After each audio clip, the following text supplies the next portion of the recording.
On the evening of April 15th, 1987, Martha Leanne Green and her brother Lawson were driving home when their borrowed 1979 Monte Carlo ran out of gas along Tennessee Highway 46 in Dickson County. Lawson left to get gas with the help of a passing family, promising to return after about 15 minutes. Upon his return, Leanne was gone, leaving behind her purse, her keys, no signs of struggle, and it was believed that Leanne had been abducted. Leanne was born in Dickson, grew up in a close knit religious family with her twin brother and two sisters.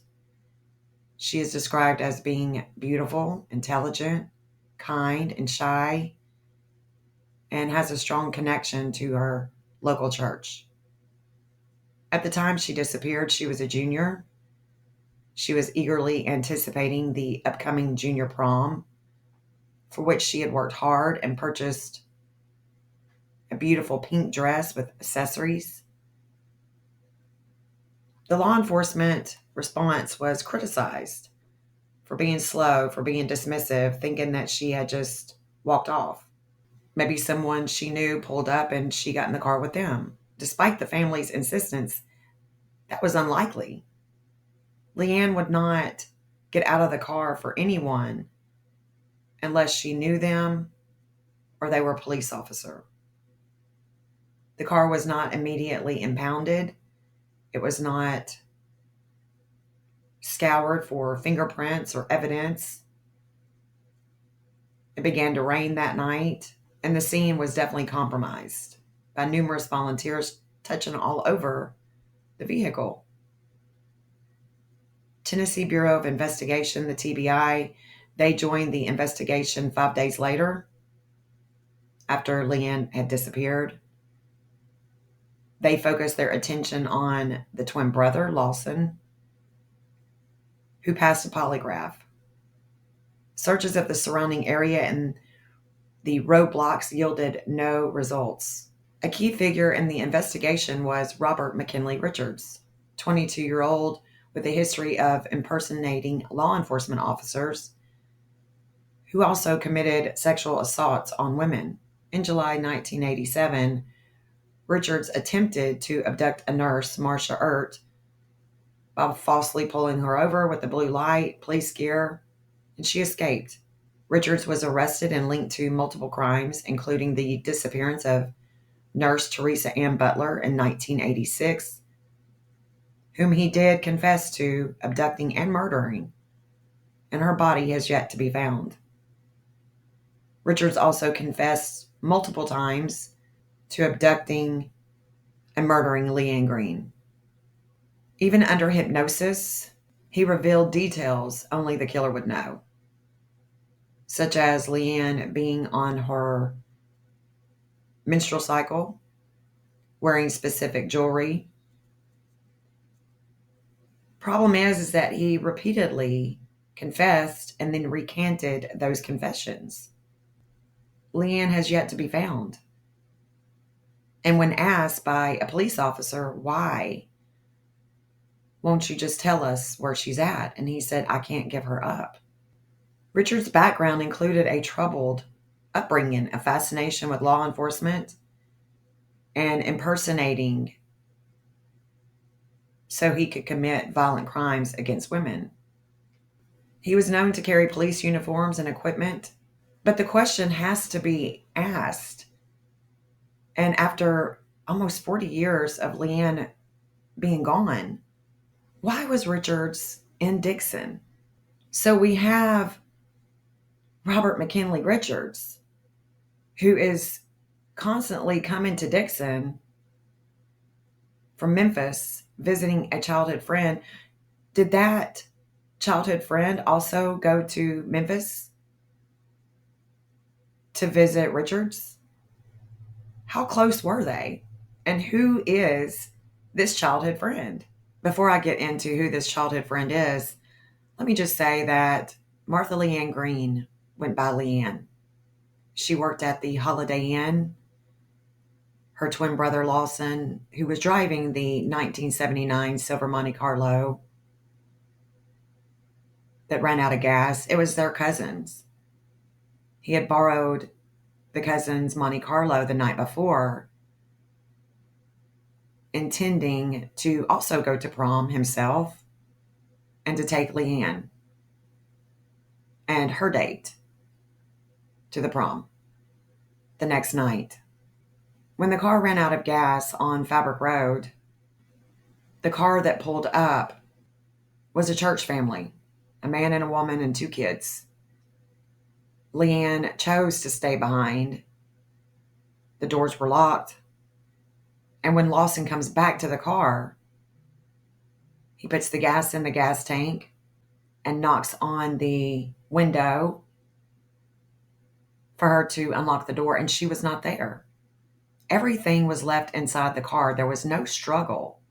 She opened the door for someone. And although Richards has admitted and then recanted, we have to ask ourselves why. Did he just really not want to give her up? Or would it implicate his childhood friend, who is very much alive, living in California? It's not every day that you just grow up and hang out visiting a childhood friend for years who is a serial killer. You are who you hang out with, right? Aren't you judged by who you hang out with? And it was my Aunt Susan Moss, who was the investigative reporter with the Tennessean for 10 years, reporting on this abduction, reporting on Robert McKinley Richards, talking to him, getting the story out about Leanne Greene. It was by looking at her old write-ups that I found the name of the friend, because all of the information was just being regurgitated. It took me a few months to try to find who this friend was, and it's Glenn Scott Jordan. In this article, it says about 5 miles from Dickson. It takes about 10 minutes from where Leanne disappeared to that 10-acre property that he was living at, his parents were living at, which I'm going to show you in just a little bit on the map. Richards is now deceased. Rumor has it that he asked his cellie, Eric Price, to kill him.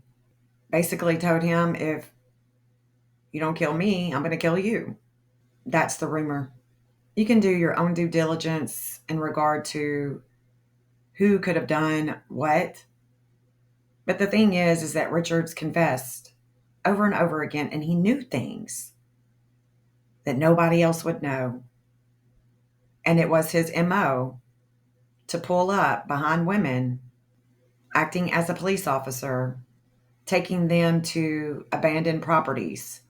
Who would know where the abandoned properties are? Glenn Scott Jordan. That's who. He's a pest guy. He was a pest guy when he lived in Tennessee, and he remains a pest guy in California. I don't understand why we have not pressured him into finding out where Leanne Greene is, or where Teresa Ann Butler could be. I would imagine that if Richards was going back and forth to visit Jordan, Jordan was probably going back and forth to visit Richards as well. I'm having a hard time understanding why the Tennessee Bureau of Investigation hasn't interrogated the shit out of him. Alive, living his best life. All the while he could hold information. And Leanne Greene's parents have passed away, but her twin brother still remains asking himself all the time what happened to his sister. Where did she go? What'd they do with her? And after having the community, his own community, turn against him, I can't imagine the grief, the pain that Lawson still goes through. The not knowing is just the worst. Feeling guilty for leaving her. It definitely wasn't Lawson's fault. This monster Robert McKinley Richards of Memphis, Tennessee, who was a former emergency medical technician for medic ambulance service, always posing as a police officer. And I'm sure Glenn Jordan had the type of vehicle, one of those Grand Marquis, looked like a police cop car. Almost 40 years, and we still have no answers. Does Glenn Jordan hold those answers? Let's take a look at our map. It was here on Highway 46 in Dickson, Tennessee, here on Fabric Road, where the car was sitting, out of gas, with Leanne Greene in it. And it is from here that I map all these points to try to locate Leanne Greene. Robert McKinley Richards has a lot of wisdom that is coming this way with health. This is where the vehicle, the action, with things that he has done before, acting like a police officer. Mars in Libra. Libra is with the justice system, the police. This is where Leanne worked, at the Holiday Inn. This is where Robert McKinley Richards has his Mercury in Leo, where he talks to Leanne. And his Neptune in Scorpio is going this way. The Neptune in Scorpio would have to be dissolved. It's about hidden sex, other people's money. The investigation, things that are hidden, is going on this angle. We turn Richards off and we turn Glenn Jordan on. He too has a Neptune in Scorpio that is going this direction. And it's fated with his Venus in Aries. So if there was an abandoned property, it could be this way. How Glenn brings in money, those values with Glenn, and the pest career that he has held on to for decades. But this is where he would also hide things in Scorpio, the hidden sex, the death, rebirth. Leanne Greene.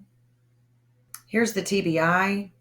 This is their sixth house, Uranus angle, that is challenging the moon, the things that have taken place in the past that has brought a lot of attention. But this Uranus in Scorpio could be about a group of people. Those group of people could be deceased, or where groups with the TBI's job would go. Because the sixth house is about health. It's also about your everyday, your work. So the Uranus could stand for a group of people, like a cemetery, or a group of people that is on the investigative team with the TBI. Martha Leanne Green, she has her Neptune. What we would need to dissolve that's going out of the city. With Sagittarius, it's a higher learning. It could bring in the courts. It could be about a river or a burial. The missing event is showing up here, going over the Holiday Inn when she goes missing. So the missing justice, the goddess of health, Astrea, the constellation of Virgo is Astrea. She is in Leo, and there is a justice here on this angle with the Pluto. The intense transformation, the intense hidden sex, going over Turkey Creek Road, going this direction. And again, It is challenging. It's squaring her north node in Aries, where the Venus of Glenn Jordan is going. Those values with Jordan, the missing event, that north node, is about the fate. And the south node, where they've been before, the fate is going this direction, it's going south. And just 10 miles south is where Glenn Jordan lived. This is where he and his family lived, off of Dogwood Court in Lyles, Tennessee, right off of Highway 100. The missing Venus that is going north is opposing all of the magnetism going this way. And here is the south node, where we've been before. Here is the TBI. This is where they're having disordered aggression about children, about how they create with their work. The natal of Leanne, the birth chart of Leanne, is showing up here with the Pluto in Virgo, the intensity that is coming down close by this property. And it's square the justice system, Astrea, the goddess of health. The divine justice is going in Taurus. And so the Taurus would be about the earth. This property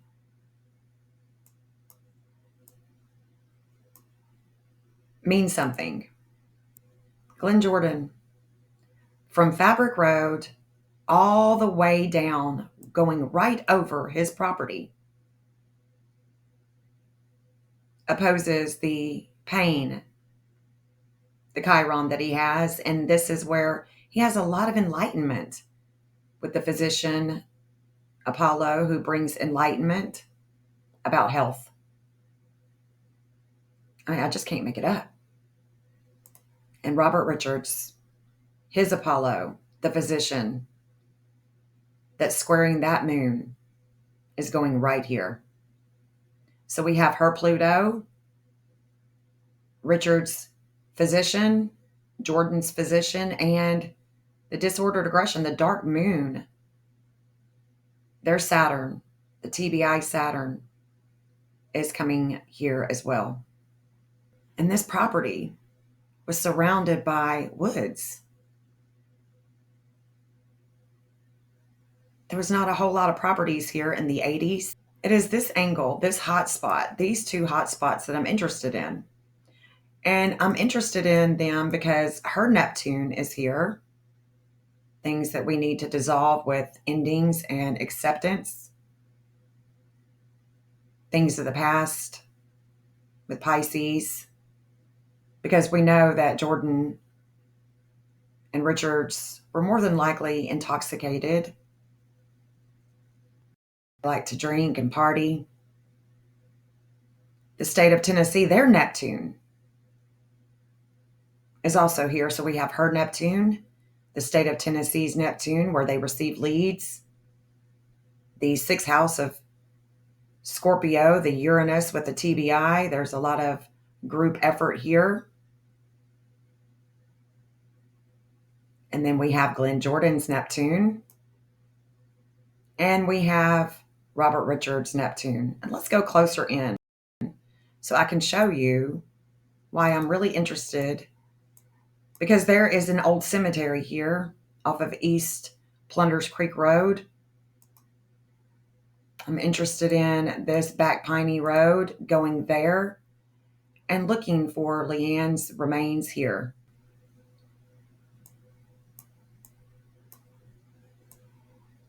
So if we get at ground level on back Piney Road, we're about to cross over the Neptune of Jordan. The problem is that this is such a back road, dirt gravel road, that the map will not continuously take us on down this road. It's very discreet. Tons of woods. And it is there where back Piney Road curves around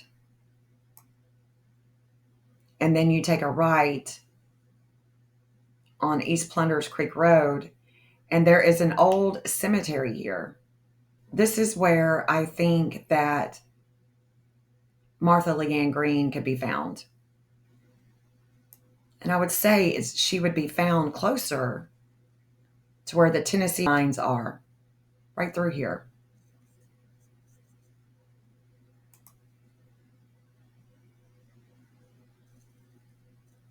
This is just my first video.